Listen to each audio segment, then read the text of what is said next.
ইয়েমেনের শাসনকর্তা হিসেবে, গভর্নর হিসেবে হযরত মুআয ইবনে জাবাল রাদিয়াল্লাহু তাআলা আনহুকে পাঠালেন। মুআয ইবনে জাবাল রাদিয়াল্লাহু তাআলা আনহুকে যখন প্রেরণ করলেন, তখন তিনি সর্বপ্রথম যে নসিহতটি পেশ করেছেন তা হলো এটা যে উদউহুম ইলা শাহাদাতি আল্লা ইলাহা ইল্লাল্লাহ ওয়া আন্না মুহাম্মাদার রাসূলুল্লাহ ফাইন আতাউ লিযালিক ফাইনহুম আতাউ লিযালিক ফাআলিমহুম আন্নাল্লাহ ক্বাদ ইফতারাযা আলাইহিম খামসা সালাওয়াত। যে ও মুআয ইবনে জাবাল, তুমি যখন ইয়েমেনের মধ্যে যাবা, তারা এমন একটি গোত্র, আহলে কিতাবের এমন একটি সম্প্রদায়, সেখানে যে সর্বপ্রথম তুমি কালিমায়ে শাহাদাতের দাওয়াত দিবা, ঈমানের দাওয়াত দিবা, শাহাদাতি আল্লা ইলাহা ইল্লাল্লাহ, কালিমায়ে শাহাদাতের দাওয়াত দিবা, ঈমানের দাওয়াত দিবা। এরপর যদি এটা তারা মেনে নেয়, এরপর তার 5 ওয়াক্ত নামাজের দাওয়াত দিবা, যাকাতের দাওয়াত দিবা, অন্যান্য দাওয়াত দিবা। তো সর্বপ্রথম দাওয়াতের বিষয়বস্তু ছিল ঈমানের দাওয়াত। ইয়েমেন যখন মুসলিমদের অধিকারে আসে, মদিনা থেকে যখন শাসক নিযুক্ত করে প্রিয় নবীজি সাল্লাল্লাহু আলাইহি ওয়াসাল্লাম, তখন প্রথম এবং প্রধান কাজ হিসেবে কালিমার দাওয়াত, ঈমানের দাওয়াত পৌঁছানোর জন্য নবীজি সাল্লাল্লাহু আলাইহি ওয়াসাল্লাম হযরত মুআয ইবনে জাবাল রাদিয়াল্লাহু তাআলা আনহুকে আদেশ করেছে। এই হাদিস দ্বারা বোঝা গেল, বুখারী শরীফের হাদিস, এই হাদিস দ্বারা বোঝা গেল যে 5 ওয়াক্ত নামাজ বলেন, নামাজ বলেন, হজ, যাকাত বলেন, যা কিছু বলেন, সর্বপ্রথম এবং প্রথম কাজ হলো ঈমান আনা, ঈমান ঠিক রাখা। এরপর সূরা বাকারার একটি আয়াত রয়েছে, আল্লাহ তাআলা ইরশাদ করেন, লাইসা বিররু আন তুওয়াল্লু ওজুহাকুম কিবালাল মাশরিকি ওয়াল মাগরিব ওয়ালাকিন্নাল বিররা মান আমানা বিল্লাহি ওয়াল ইয়াউমিল আখির ওয়াল মালাইকাতি ওয়ান নাসি আজমাইন। লাইসা বিররু আন তুওয়াল্লু ওজুহাকুম কিবালাল মাশরিকি ওয়াল মাগরিব, যে পুণ্যের কাজ, ভালো কাজ শুধু এটা নয় যে পূর্ব পশ্চিমের দিকে তোমরা শুধু মুখ ফিরাবা, এটা শুধু ভালো কাজ নয়, বরং উত্তম কাজ হলো, ভালো কাজ হলো আল্লাহ আল্লাহ রাসূলের উপর ঈমান রাখা, কিয়ামত দিবসের উপর বিশ্বাস স্থাপন করা, আল্লাহর কিতাবের উপর ঈমান রাখা, ফেরেশতাগণের উপর ঈমান রাখা। এটা হলো উত্তম কাজ, এটা হলো ভালো আমল, এটা হলো নেক আমল। এর দ্বারা বোঝা গেল যত ধরনের কল্যাণ রয়েছে, এর অন্যতম প্রধান এবং প্রথম কল্যাণ, প্রথম কাজ হলো ঈমান আনা, আল্লাহ আল্লাহ রাসূলের উপর, কিয়ামত দিবসের উপর, আখিরাতের উপর, কিতাবগুলোর উপর ঈমান আনা, ঈমান নবায়ন করা। এরপর নবী সাল্লাল্লাহু আলাইহি ওয়াসাল্লামের একটি হাদিস রয়েছে, একজন সাহাবী রাদিয়াল্লাহু তাআলা আনহু তিনি বলেন, নাহনু ফিতিয়ানুন হাযাওয়াতুন কুননা মা'আন নবী সাল্লাল্লাহু আলাইহি ওয়াসাল্লাম, নাহনু ফিতিয়ানুল হাযাওয়াতুন, যে আমরা কিশোররা নবীজি সাল্লাল্লাহু আলাইহি ওয়াসাল্লামের সাথে থাকতাম, ফাতাআল্লামনাল ঈমান ক্বাবলা আন নাতাআল্লামনাল কুরআন, যে আমরা কোরআন শিখার আগে ঈমান শিখতাম, কোরআন শিক্ষা করার আগে ঈমান শিখতাম। আল্লাহ রাসূল সাল্লাল্লাহু আলাইহি ওয়াসাল্লামের কাছে কোরআন শিক্ষা করার আগে ঈমান শিখতাম। ফাজদাদনা ঈমান, অতএব এর দ্বারা আমাদের ঈমান আরো বৃদ্ধি পেয়েছে, আমাদের ঈমানের মধ্যে আরো তারক্কি এবং উন্নতি পেয়েছে।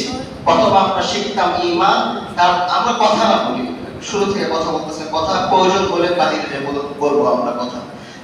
তো সাহাবা কেরাম রাদিয়াল্লাহু তাআলা আনহুম আজমাইন বলেন যে আমরা কিশোর থাকা অবস্থায় নবীজি সাল্লাল্লাহু আলাইহি ওয়াসাল্লামের সাথে থাকতাম এবং আল্লাহ রাসূলের সাথে থেকে কোরআন শিখার আগে ঈমান শিখতাম, এরপর আমরা কোরআন শিখতাম। এর দ্বারা আমাদের ঈমানের মধ্যে আরো ইজদিয়াদ হতো, ঈমানের মধ্যে আরো বৃদ্ধি হতো, আমাদের চেতনা আরো শক্তিশালী হতো। এরপর ওই সাহাবী বলে, এখন তো তোমরা প্রথমে কোরআন শিখো, এরপর ঈমান শিখো। আমরা দুনিয়ার সবকিছু শিখতেছি, সকল জিনিস শিখতেছি, দ্বীনি অনেক বিষয় শিখতেছি, কিন্তু ঈমানের গুরুত্ব, ঈমানের আহমিয়ত, ঈমানি চেতনা, ঈমানের বলে বলিয়ান হওয়া, এই বিষয়গুলো আমরা শিখতে পারতেছি না। সকল বিধিবিধান, সকল আহকাম, সকল ধরনের মাসলা মাসাইল আমাদের জানা আছে, কিন্তু ঈমানের গুরুত্ব সম্পর্কে, ঈমানের আহমিয়ত সম্পর্কে আমরা দুর্বল রয়েছে। এই বিষয়ে আমরা কোনো কিছু শিখতেছি না। ঈমান কিভাবে ভঙ্গ হয়, ঈমান কিভাবে ভেঙে যায়, এই বিষয় সম্পর্কে আমাদের অজ্ঞতা অনেক বেশি।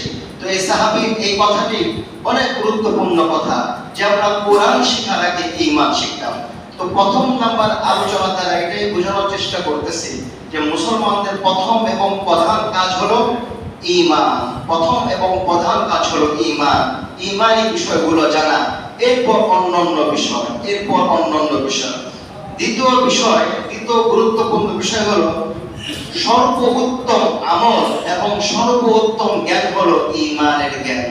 সর্বোত্তম আমল হলো ঈমানের আমল, সর্বোত্তম জ্ঞান হলো ঈমানের জ্ঞান। বুখারী শরীফের হাদিস, আল্লাহ রাসূল সাল্লাল্লাহু আলাইহি ওয়াসাল্লামকে একজন সাহাবী প্রশ্ন করল, ইয়া রাসূলুল্লাহ, আইয়ুল আমালি আফযল, কোন আমলটি সবচেয়ে উত্তম?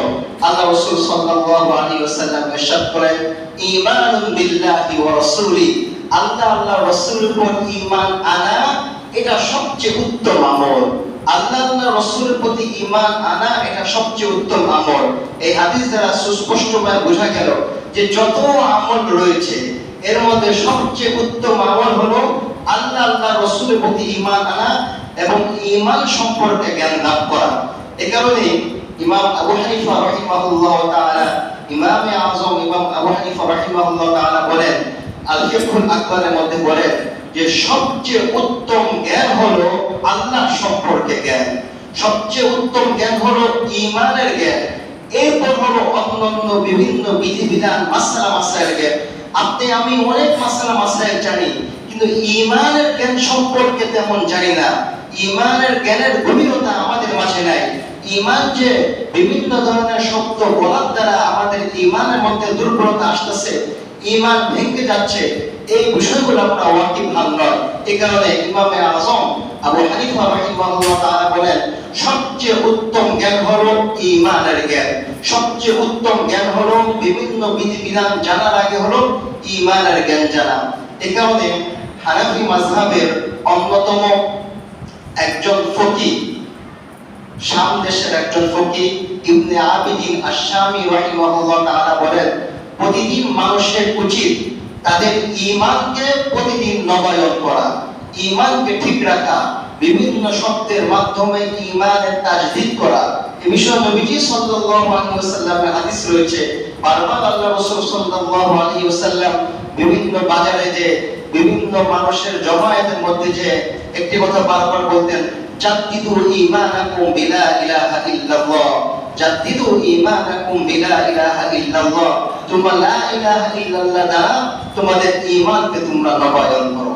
লা ইলাহা ইল্লাল্লাহ বেশি বলার দ্বারা তোমাদের ঈমানকে তোমরা নবায়ন করো। ইমাম গাযালি রাহিমাহুল্লাহ তাআলা সেই 505 হিজরিতে তার ইন্তেকাল। এরপর হলো ইমাম ইবনে খাল্লিকান সহ আরো বড় বড় ইমাম, তারা বিভিন্ন ওই আমলে কিতাব লিখে গিয়েছেন। কিতাবের শুরুতে বাচ্চাদের জন্য আকীদা বিষয়ক বিভিন্ন লেখা লিখে গিয়েছেন, ওই 1000 বছর আগের লেখা। ইমাম কায়রওয়ানি আল মালিকি রাহিমাহুল্লাহ তাআলা 386 হিজরিতে তার ইন্তেকাল। এখন আপনার 1445 হিজরি, ওই সময় তার ইন্তেকাল হয়েছিল 386 হিজরিতে, 1000 বছর আগে। তিনি বাচ্চাদের জন্য আর রিসালা নামে আকীদা বিষয়, বাচ্চাদের আকীদা বিষয়ে আর রিসালা নামে একটি পুস্তিকা লিখে দিয়েছেন। ইমাম গাযালি রাহিমাহুল্লাহ তাআলা তিনি বলেন যে আমি ইহয়া উলুমুদ্দিনের শুরুতে যে সকল ঈমান বিষয় আলোচনা লিখে দিয়েছি, আমি বলতে চাই সবাইকে যে বাচ্চাদেরকে তোমরা তোমাদের বাচ্চাদেরকে ঈমানের প্রাথমিক জ্ঞান তোমরা দান করো, ঈমান বিষয়ে শিক্ষা তোমাদের বাচ্চাদেরকে শেখাও। তারা এখন যে অবস্থার মধ্যে রয়েছে, তাদের বক্ষগুলো, তাদের হৃদয়গুলো ঈমানের জন্য উন্মোচিত হয়ে আছে। তোমরা যদি এখন তোমাদের শিশুদেরকে বাচ্চাদেরকে না শেখাও, বিভিন্ন ধরনের ফিতনা ফাসাদ, বিভিন্ন ধরনের চিন্তা চেতনা তাদের কলমের মধ্যে আক্রমণ করবে। সুতরাং খারাপ চিন্তা চেতনা ঢোকার পূর্বে তোমরা ঈমানী চেতনা, ঈমানী বিষয়গুলো, ঈমানের মৌলিক বিষয়গুলো বাচ্চাদেরকে আগে শেখাও, শিশুদেরকে আগে শেখাও। 1000 বছর আগে এরকম মনীষীরা বারবার বলে গিয়েছে, কিন্তু আফসোসের বিষয়, দুঃখের বিষয় হলো আমরা আমাদের সন্তানদেরকে, নাতি নাতনিদেরকে, এলাকার যে সকল বাচ্চা বাচ্চি আছে তাদেরকে, আত্মীয় স্বজনদের বাচ্চা বাচ্চিদেরকে ঈমান বিষয়ে কোনো আলোচনা আমরা শিখাই না। এর দ্বারা কি হয়? এর দ্বারা এমন এমন আচরণ উচ্চারণ বাচ্চাদের কাছ থেকে প্রকাশ পায় যা বড়দের জন্য বিব্রতকর। যা বড়দের জন্য মানহানিকর, কারণ ঈমানি বিষয়গুলো তাদের অন্তরের মধ্যে নাই, ঈমানি বিষয়গুলো তাদের কলবের মধ্যে নাই। এই হলো 2 নম্বর আলোচনা। তৃতীয় আলোচনা হলো ঈমান সংরক্ষণ করা, এটা ফরজ। ঈমান সংরক্ষণ করতে হবে, ঈমানের হেফাজত করতে হবে। গুরুত্বপূর্ণ একটি পয়েন্ট, গুরুত্বপূর্ণ একটি আলোচনা। আল্লাহ রাসূল সাল্লাল্লাহু আলাইহি ওয়াসাল্লাম ইরশাদ করেন, ইয়াখরুজু কওমুন মিন উম্মতি, যে আমার উম্মতের মধ্যে থেকে এমন একটি দল বের হবে, ইয়াকরাউনাল কুরআন, যারা কোরআন তেলাওয়াত করবে, কোরআন নিয়মিতভাবে তেলাওয়াত করবে, কিন্তু লাইসা কিরাআতুহুম ইলা কিরাআতিহিম বিশাই, তাদের তেলাওয়াত তোমাদের তেলাওয়াতের চেয়ে অনেক ভালো হবে। ওয়ালা সিয়ামুহুম ইলা সিয়ামিহিম বিশাই, তাদের যেই আপনার রোজা তোমাদের রোজার চেয়ে উত্তম হবে, তাদের যেই সালাত তোমাদের সালাত থেকে উত্তম হবে। কিন্তু ইয়ামরুকুনা মিনাল ইসলামি কামা ইয়ামরুকুস সাহমু মিনার রামিয়া, কিন্তু ইসলাম থেকে তারা এমন ভাবে বের হয়ে যাবে যেমন তীর তার লক্ষ্য স্তরে আঘাত করার পর তীর যেমন বের হয়ে যায়, তারা ইসলাম থেকে এমন ভাবে বের হয়ে যাবে। হাদিসটা কি করছেন? গুরুত্বপূর্ণ একটি হাদিস। বলছে এমন একটি দল অচিরেই আসবে যে তাদের কোরআন তেলাওয়াত তোমাদের কোরআন তেলাওয়াতের চেয়ে ভালো, তাদের নামাজ তোমাদের নামাজের চেয়ে ভালো, তাদের রোজা তোমাদের রোজার চেয়ে ভালো, কিন্তু তারপরও তারা ইসলামের গণ্ডি থেকে বের হয়ে যাবে, ইসলামের সীমানা থেকে তারা বের হয়ে যাবে। যেমন তীর তার লক্ষ্য বস্তুতে আঘাত হানার পর তীর যেমন ছিদ্র হয়ে বের হয়ে যায়, তারাও ইসলাম থেকে বের হয়ে যাবে। এর দ্বারা বোঝা গেল যে ঈমানের সংরক্ষণ করা এটা ফরজ, ঈমানের হেফাজত করা এটা ফরজ। তার মানে আরেকটা জিনিস বোঝা গেল যে যত কোরআন পড়ি না কেন, যা কিছু পড়ি না কেন, অনেক সময় এমন হয়ে যেতে পারে ভুতার কাজটা আল্লাহ না করুক কুফরি শব্দ আমার আপনার মুখের দ্বারা এমন কুফরি শব্দ বের হয়ে গেল যার দ্বারা ঈমান নড়বড় হয়ে গেল, ঈমান নড়বড় হয়ে গেল।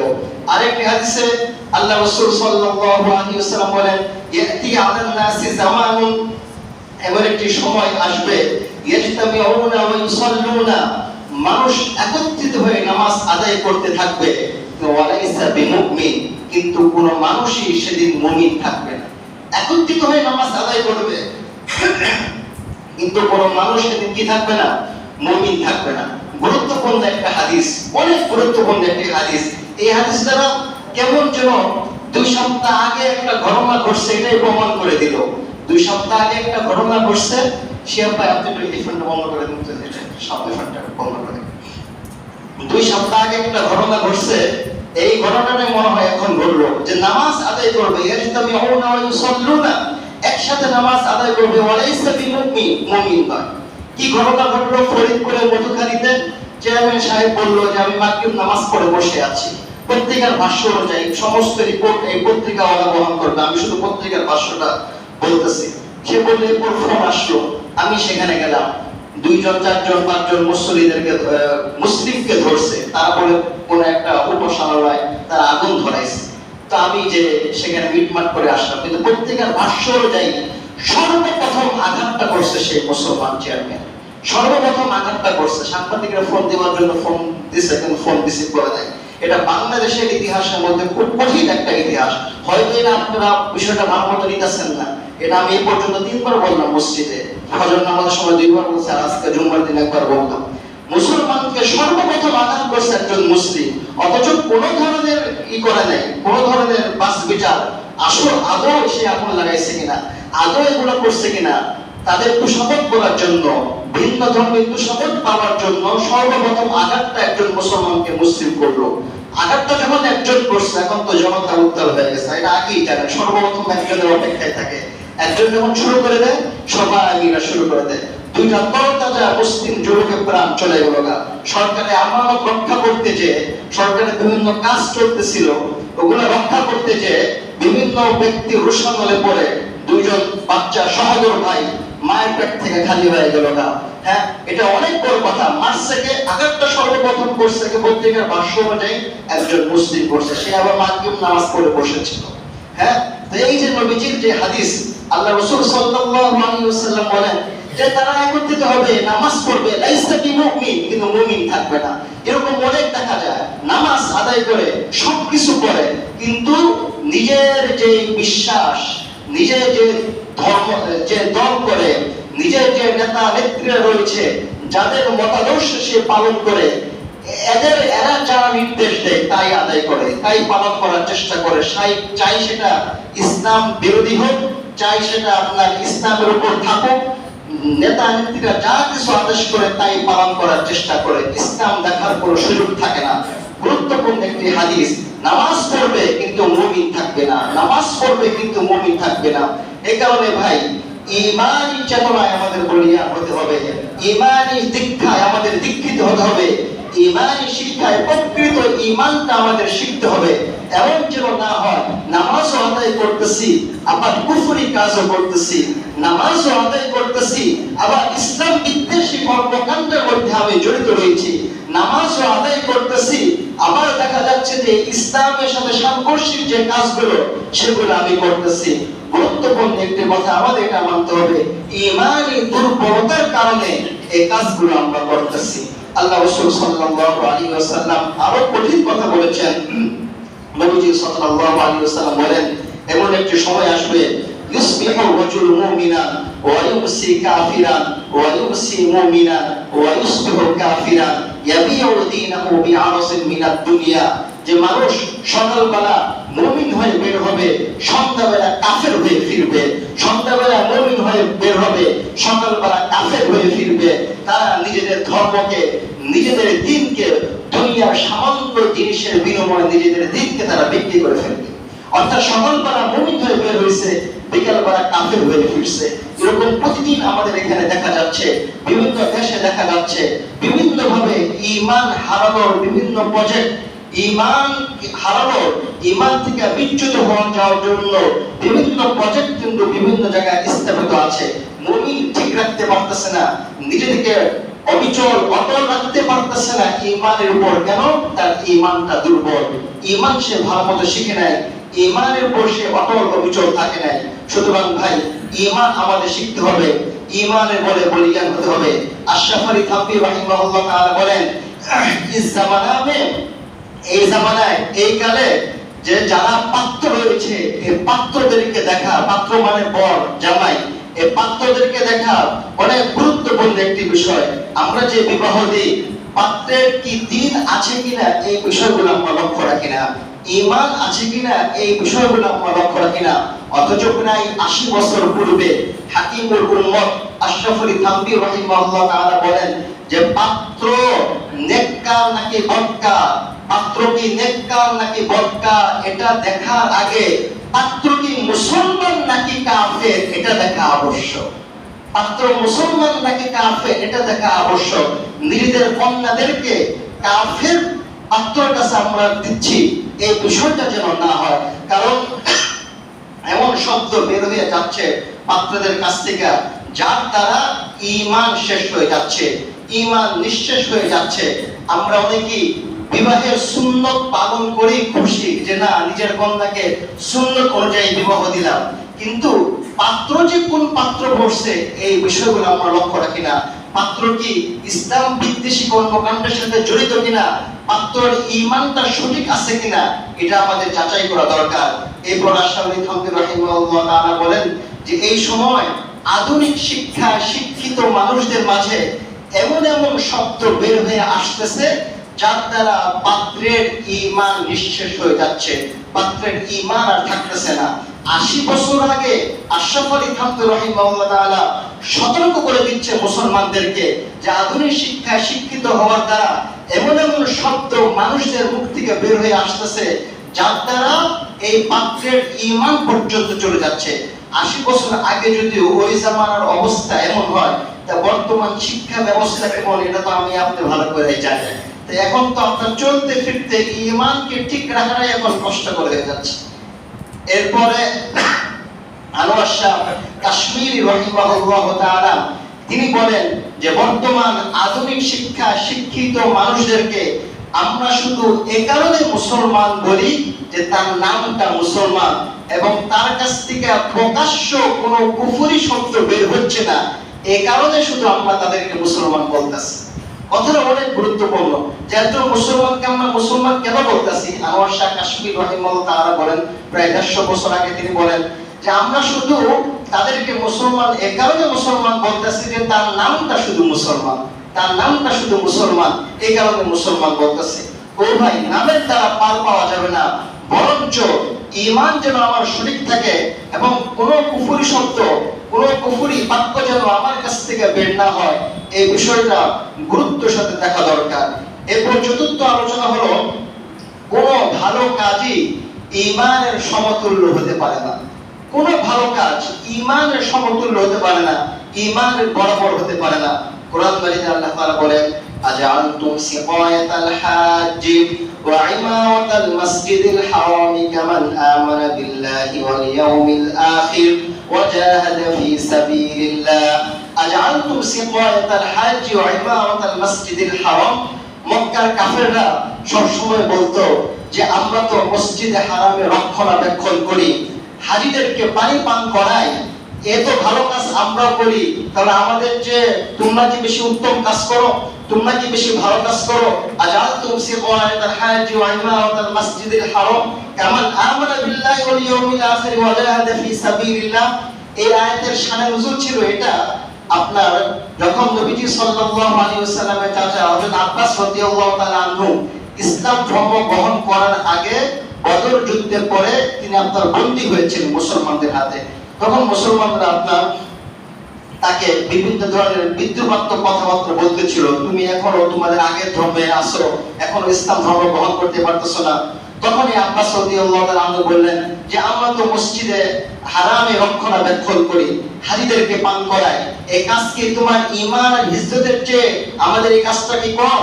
বরঞ্চ তোমাদের ঈমান এবং হিজরতের চেয়েও তো মসজিদে হারামে রক্ষণাবেক্ষণ করা, হাজীদের পানি পান করা এটা অনেক উত্তম কাজ। সাথে সাথে আল্লাহ তাআলা আয়াত নাযিল করে দিলেন যে না, এটার চেয়ে উত্তম কাজ হলো ঈমান আনা কামান আমানা বিল্লাহি ওয়াল ইয়াউমিল আখির ওয়া জাহাদা ফি সাবিলিল্লাহ। ঈমান আনা এবং আল্লাহর পথে জিহাদ করা, এই দুটো কাজের চেয়ে এই দুটো কাজ হলো উত্তম। এটা গুরুত্বপূর্ণ একটি আয়াত। এই আয়াত দ্বারা বোঝা গেল যে সকল ভালো কাজ এটা সমান হতে পারে না। মসজিদে হারামে রক্ষণাবেক্ষণ করা এটা তো অনেক উত্তম কাজ, হাজীদেরকে পানি পান করা এটা অনেক উত্তম কাজ, কিন্তু এর চেয়ে উত্তম কাজ হলো ঈমান আনা, এর চেয়ে উত্তম কাজ হলো জিহাদ করা। এগুলো হলো সবচেয়ে উত্তম কাজ, সবচেয়ে আসল কাজ। আপনি ঈমান আনেন নাই, এখন যত ভালো কাজ করেন না কেন এই ভালো কাজে কোনো মূল্য নাই। ঈমানের সাথে কোনো ভালো কাজের সমতুল্য হতে পারে না। হ্যাঁ, ওগুলোও ভালো কাজ। এর আরেকটা শিক্ষণীয় বিষয় হলো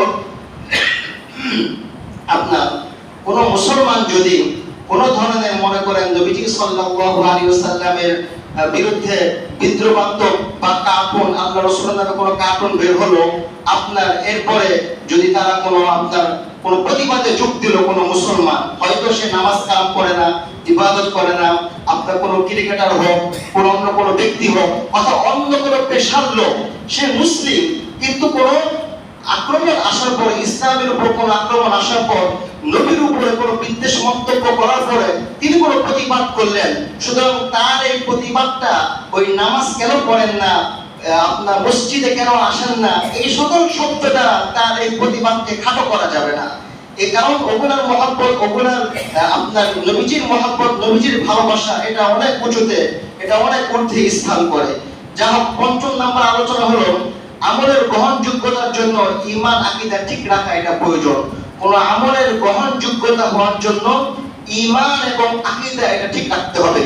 আল্লাহ তাআলা কোরআন মাজিদে ইরশাদ করেন, ওয়ামান আরাদাল আখিরাতা ওয়া সাআলাহা সা'য়াহা ওয়া হুয়া মুমিনুন ফাউলাইকা কানা সা'য়ুহুম মাশকুরা।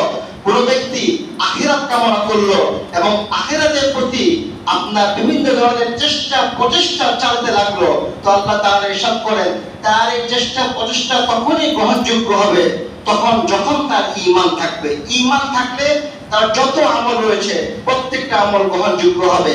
সপ্তম নম্বর আলোচনা হলো আপনার ঈমান ছাড়া আমলের কোনো প্রতিদান নেই আখিরাতে।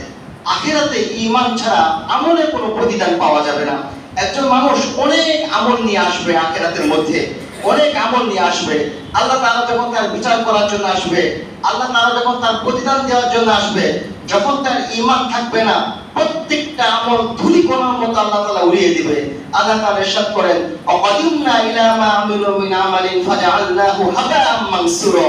আর আমি যখন তাদের আমলগুলো মাপার জন্য, তাদের আমলগুলো বহন করার জন্য যখন আমি আসব, আর যখন দেখবো তাদের মধ্যে ঈমান নাই, ফাজআলনাহু হাবাআম মানসুরা, তখন আমি বিক্ষিপ্ত ধূলিকণার ন্যায় তাদের আমলগুলোকে আমি উড়িয়ে দিব। এই আমলে কোনো প্রতিদান তারা পাবে না। অর্থাৎ ঈমান ছাড়া যত আমল করেন না কেন, এই আমলের কোনো প্রতিদান পাওয়া যাবে না। এরপর দ্বিতীয় একটি আলোচনা হলো, ঈমান অনেক বড় মূল্যবান। আমল ছাড়া ঈমানের মূল্য আছে। ঈমানের মূল্য অনেক বেশি। কোন ব্যক্তি যদি আমল না করে তারপর ঈমানের মূল্য আছে। একটা হাদিসের মধ্যে আসছে, আল্লাহ রাসূল সাল্লাল্লাহু আলাইহি ওয়াসাল্লাম বলেন, ইয়াদখুলুল জান্নাতু ওয়াল জান্নাতা, ইয়াদখুলু আহলুল জান্নাতি আল জান্নাতা ওয়া আহলুন নারি আন নার। যখন জান্নাতীরা জান্নাতে প্রবেশ করবে, জাহান্নামীরা জাহান্নামে প্রবেশ করবে, আল্লাহ তাআলা বলবেন, আখরিজু মান কানা ফি কলবি মিসকাল যাররাতিন মিন খারদালিন মিন ঈমান। যে ওই সকল ব্যক্তিদেরকে জাহান্নাম থেকে বের করে নিয়ে আসো যাদের অন্তরে সরিষার দানা পরিমাণ ঈমান আছে, তাদেরকে জাহান্নাম থেকে বের করে নিয়ে আসো। যখন জাহান্নাম থেকে বের করে নিয়ে আসবে, কদিস ওয়াত্তু, তারা আগুনে পুড়তে পুড়তে পুরো কালো হয়ে গিয়েছে। এরপর আল্লাহ তাআলা তাদেরকে জান্নাতের আগে যে নহরে হায়াতের পানি রয়েছে, এই পানির মধ্যে আল্লাহ তাআলা তাদেরকে আপনার গোসল করাবে এবং সতেজ হয়ে তারা বের হবে। তারা এই পৃথিবীর জিন্দেগির মধ্যে কোনো ধরনের নেক আমল করে নাই, কিন্তু ঈমানের বদৌলতে, ঈমানের কারণে আল্লাহ তাআলা তাদেরকে জাহান্নামের আগুন থেকে বের করে নিয়ে আসবে। এরপর আল্লাহ তাআলা তাদেরকে জান্নাত দান করবে। এর দ্বারা বোঝা গেল আপনার আমল না করলেও ঈমানের দৌলত থাকার কারণে, ঈমানের বড় দৌলত থাকার কারণে আমল না করলেও আল্লাহ তাআলা এই ব্যক্তিকে আল্লাহ তাআলা জান্নাত দান করবে। আরেকটি গুরুত্বপূর্ণ আলোচনা হলো, গুনাহগার হলেও ঈমানের মূল্য এবং প্রতিদান আছে। একজন ব্যক্তি অনেক বড় গুনাহগার, কিন্তু ঈমান থাকার কারণে তার অনেক মূল্য রয়েছে। যেমন আগের হাদিসে বললাম যে কোনো ধরনের আমল করে নাই, আমল না করলেও আল্লাহ তাআলা জান্নাত দেবে। আরেক ধরনের লোক হলো যে না, শুধু গুনাহ করছে, তারপর ঈমান থাকার কারণে আল্লাহ তাআলা তাকে জান্নাত দিবে। আবু যর গিফারী রাদিয়াল্লাহু তাআলা এর একটি হাদিস, আল্লাহ রাসূল সাল্লাল্লাহু আলাইহি ওয়াসাল্লাম বলেন, কোন বান্দা যদি মা মিন আবদিন ক্বালা লা ইলাহা ইল্লাল্লাহ, কোন বান্দা যদি লা ইলাহা ইল্লাল্লাহ বলে এবং এর উপরই অটল অবিচল থাকে, ইল্লা দাখালাল জান্নাহ, আল্লাহ তাআলা অবশ্যই তাকে জান্নাত দান করবে। এরপর আবু যর গিফারী রাদিয়াল্লাহু তাআলা আনহু বললেন যে, ইয়া রাসূলুল্লাহ, ওয়া ইন জানা ওয়া ইন সারাকা, যদি সে জিনা করে এবং চুরি করে তারপর সে কি জান্নাতি হবে? এরপর নবীজি সাল্লাল্লাহু আলাইহি ওয়াসাল্লাম বলেন, ওয়া ইন জানা ওয়া ইন সারাকা, যদিও সে জিনা করে, যদিও সে চুরি করে, তারপর আল্লাহ তাআলা তাকে জান্নাত দান করবে। তিনবার এই কথাটা বলছে নবীজি সাল্লাল্লাহু আলাইহি ওয়াসাল্লাম, তিনবার এর উত্তর দিয়েছে, জিনা করলো, চুরি করলো, আল্লাহ তাআলা তাকে জান্নাত দান করবে ঈমানের দৌলত থাকার কারণে। সুতরাং ঈমানের গুরুত্ব, ঈমানের আহমিয়ত অনেক বেশি। দ্বিতীয় একটি হাদিস হলো, নবীজি সাল্লাল্লাহু আলাইহি ওয়াসাল্লামের সামনে একজন নেশাখোর ব্যক্তিকে বারবার আনা হচ্ছিল। সে নেশাদ্রব্য পান করেছে, এই কারণে তাকে শাস্তি দেওয়া হচ্ছে। কয়েকবার আনার পরে একজন সাহাবী এই নেশাগ্রস্ত ব্যক্তিকে উল্লেখ করে লানত দিতে থাকলো যে তোমার উপর লানত, আর কতবার তোমাকে আনা হবে? এরপর আল্লাহ রাসূল সাল্লাল্লাহু আলাইহি ওয়াসাল্লাম ইরশাদ করেন, সাবধান, তোমরা তাকে লানত দিও না। সে এমন ব্যক্তি, সে আল্লাহ রাসূলকে মহব্বত করে, আল্লাহ রাসূলকে ভালোবাসে। তার মানে দেখেন কত বড় গুনাহগার, কয়েকবার নেশা করার কারণে শাস্তি দেওয়ার উদ্দেশ্যে তাকে আনা হয়েছে। তারপরও আল্লাহ রাসূল সাল্লাল্লাহু আলাইহি ওয়াসাল্লামকে মহব্বত করার কারণে আল্লাহ রাসূল সাল্লাল্লাহু আলাইহি ওয়াসাল্লাম বলেন, তোমরা তাকে লানত দিও না। ঈমানের দৌলতের কারণে আল্লাহ রাসূল এই কথাটি বলেছে। ঈমানের অন্যতম আরেকটা গুরুত্ব হলো যে মুমিন ছাড়া কোনো ব্যক্তি জান্নাতে যাবে না। লা ইয়াদখুলুল জান্নাতা ইল্লা মুমিন, মুমিন ছাড়া কোনো ব্যক্তি জান্নাতে যাবে না। এই দুনিয়ার মধ্যে কাফেররা যত ভালো কাজ করুক না কেন, যত কল্যাণমূলক কাজ করুক না কেন, যত মানবিক কাজ করুক না কেন, সকল কাজের প্রতিদান আল্লাহ তাআলা দুনিয়াতে তাদেরকে দিয়ে দিবে, কিন্তু আখিরাতে তারা কিছুই পাবে না। কোনো কিছুর হক আখিরাতে তাদের মধ্যে নাই। সুতরাং মুমিন একমাত্র সফল হবে। এতটুকু আলোচনার দ্বারা এটাই বোঝানোর চেষ্টা করলাম যে ঈমানের গুরুত্ব, ঈমানের আহমিয়ত অনেক বেশি। আমাদের বাচ্চা যারা রয়েছে, আমাদের ছাত্র ছাত্রী যারা রয়েছে, অবশ্যই তাদের প্রতি আমরা খেয়াল রাখবো, তারা যেন ঈমানের বিষয়গুলো শিখে, ঈমানের গুরুত্বপূর্ণ বিষয়গুলো যেন তারা শিখে। বিভিন্ন প্রতিষ্ঠানে পড়াশোনা হয়, কিন্তু সাবজেক্টের এমন চাপ, বিভিন্ন সাবজেক্টের চাপের কারণে ঈমানের বিষয়গুলো তারা শিখতে পারতেছে না, ঈমানের গুরুত্ব সম্পর্কে তারা জানতে পারতেছে না।